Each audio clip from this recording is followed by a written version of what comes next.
Hello beautiful people, good morning, afternoon or evening wherever you are. My name is Winifred and welcome back to my channel.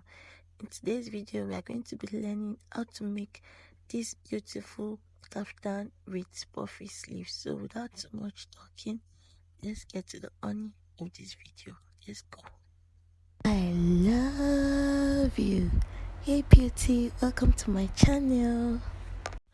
To make this beautiful kaftan, I used about 3 yards of fabric and then I folded it into 4. On the yardage part I folded it into 4. Yes, and after that I just held it down with pins to keep it in place. If anyone knows Mikado fabric or silk fabric, it is always very difficult to work with. That is why you have to pin it down so that it will be easier for you to work with. If you are just new to my channel, you are welcome. Welcome to the channel of beautiful people. So right now I'm taking the length that I want, the full length that I want, and I'm going to be adding 2 inches to that for sewing allowance and hemming allowance. And then once that is done, I'm going to take from the nape of my shoulder to where I want my puff to stop. So I just measured out about 18 inches at that shoulder part. I measured out 18 inches, and then on the point where I measured the 18-inch mark, I went down by another 18 inches, and that's okay. I went down by 17 inches, sorry, and that is the sleeve opening, and that is also going to make it puffy. You can go down more with 18, 19 or 20 inches depending on how puffy you want your sleeve to be. Alright, so right now for the neckline, I'm going to measure out a neck width of 3 inches, neck width of 3 inches, and a neck depth of 1 inch. That is for the back neckline. We're working with the back neckline first. After that, we're going to cut out the front neckline. So I've cut out the neckline. So now, what I'm going to do now is that I'm going to measure out from my shoulder to where my hip starts from. So I did not take this measurement on my client's body, so I just marked out my half length, and from that half length mark I went down by 9.5 inches, and that is basically where the hip is going to sit, which is about 25 inches in length. So I've just marked out that 25 inches, and on that 25-inch mark I'm going to measure out my hip divided by 4. After measuring out my hip divided by 4, I'm going to add extra 3 inches to that for ease and sewing allowance, right? So I measured out my hip divided by 4, and then I marked out extra 3 inches for ease and sewing allowance, and then I just connected that with a straight line. So now at that point where my sleeve is stopping, I just want to, mark out a horizontal line just to connect the hip to the sleeve area. Just watch what I'm doing. From that hip point, I'm going to connect it with a 4 corner, just like that, just like the way I'm doing it, and then I'm just going to connect it to that hip line like that. If you don't understand what I'm saying, what I'm doing, and you're going to get it. So now once the 4 corner is done, I'm then going to create a slight curve, because that place cannot be sharp, it has to be curved. But the first line we drew was just to give us a guide. So now after making the curve, you're just going to measure what you have on that hip line all the way down. So whatever you have on that hip line, that's your hip divided by 4 plus 3 inches. You're going to measure it, and then you're going to mark it all the way down. If you are on this channel and you are yet to subscribe, Kindly click the subscribe button, like my videos, share my videos with your family and friends, and please watch my videos to the end, like and comment. It encourages me and makes me to know that you are learning and watching my videos on this channel and it is productive. So please don't forget to like, share and subscribe. Thank you. So right now I'm just going to cut out everything that I've marked from the sleeve opening to this curved part all the way down, because it's just going to be straight all the way down like that. So and that is what I'm doing right now.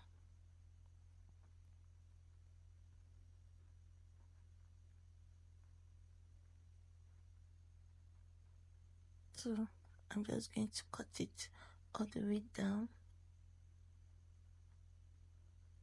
So once that is done, I'm going to take away the pins and remove the back part, and then I'm going to work on the front neckline. So for the front neckline, remember the neck width is 3 inches. So I'm going to take a neck depth of 3 inches again. For the front neckline, it will be a neck width of 3 inches and a neck depth of 3 inches. And then I'm going to connect that with a curve and cut it out.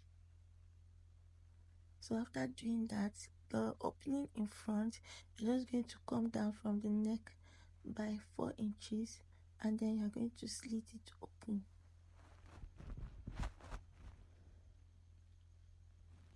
So now I want to use a damask fabric to face the front and make the front more beautiful, and I'm using this particular damask fabric. It retails for about 3,000 for half yard, so I just got half yard of damask, then I folded it into two like so, and then I'm placing the front on it with that, and then I'm going to just trace the neckline and the shoulder point like that.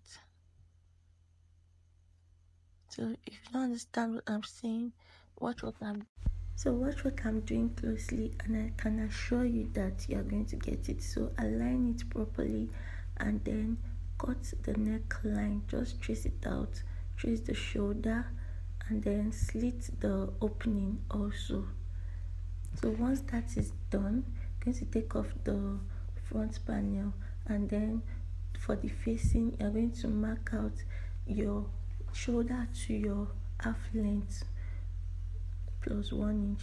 So that's my half length is 16 inches, and then I used 17 inches, and then I'm just going to cut it out.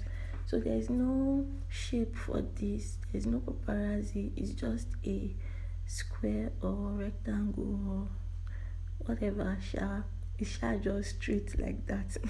So now for the back, you're going to also trace the back out just as you did to the front. It is that easy. The only difference the back has is that at the back part, you're going to measure out what you have on that shoulder part. So we have about 6 inches, and then you're going to go down by 6 inches again from the neck and just connect with a curve like that, and then you cut it out. So now let's get to the sewing. So the first thing you're going to do is to take your main fabric, turn it to the wrong side, and place the right side facing the wrong side of the main fabric, the right side of the facing the wrong side of the main fabric, and then you are going to sew the neckline and all the points, and then you are going to place a notch on it. So after placing the notch on it, on all the sewn parts, you're going to trace the neckline for the front and the back, place a notch, and then you just turn it to the right side. So you will notice that the right side of the facing and the right side of the fabric is now in the right place. It's aligning.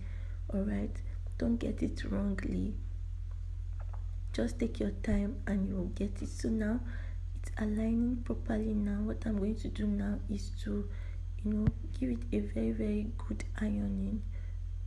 The essence of this notch is just to make everything come out neat and flat, as you can see. So you give it a nice ironing and then you sew it all around the edges. You're going to do the same for the back, and when you are done, you need to just take the front and back right side facing and join the two shoulders together. So now, after joining the shoulder, it's time for the sleeve. So I just cut out a piece of about 3 inches wide and the length of the sleeve long. So whatever length you have is what you're going to cut out. So now I just want to use this to, knitting the sleeve part so that the damask can also be showing, just as I've done to this other side. So I'm just going to stitch it first, right side facing right side, and then I'm going to turn it to the other side, leaving a space. When you are turning it, you leave space. Just see what I'm doing. You leave space for the elastic to enter through it. Alright, so it's going to be serving as both the elastic casing and also a band for your sleeve. Alright, so that's how you're going to do it, and then you're going to stitch it all the way down. So after doing that, next thing you're going to do is to insert your elastic. So once that is done, now I'm inserting the elastic. I just put a safety pin, and then I'm just taking my time pulling it through. So once it gets to the other edge, you stitch it down, you continue pulling it till you get to the other end, and then you stitch it down also. So once that is done, it's time to join the sides together. So make sure you pull your elastic to the back, to give room to the sewing allowance, and then you just use 1 inch to stitch it all the way down. And then at the down part, you measure from the down part upwards. You measure 22 inches. You can go higher if you want, and that will be the slit opening. So I'm done sewing it. I sewed the slit. I weaved the inside because I wanted it to be very neat, and then that's the slit opening. I hemmed the down part also, and then I'm just going to give it a very good press, and the clothes will be ready. So now, I wanted to stone these clothes before, but I just decided to use cloth stones to embellish the slit area, and it came out really beautiful. I mixed different types of cloth stones, and then I used it at the slit area. Something like this is what I'm going to be from. If you don't know what a cloth stone is, cloth stones are gems and pearls that are very beautiful to embellish your clothes. We are still going to do something on that later on. So this was the final look. It is very easy to make. You can make this in less than 30 minutes. It was very beautiful. Thank you guys for watching this tutorial till the end. I hope it was insightful. Till I see you in the next one, I want you to know that I love you and I care. Bye. Papa.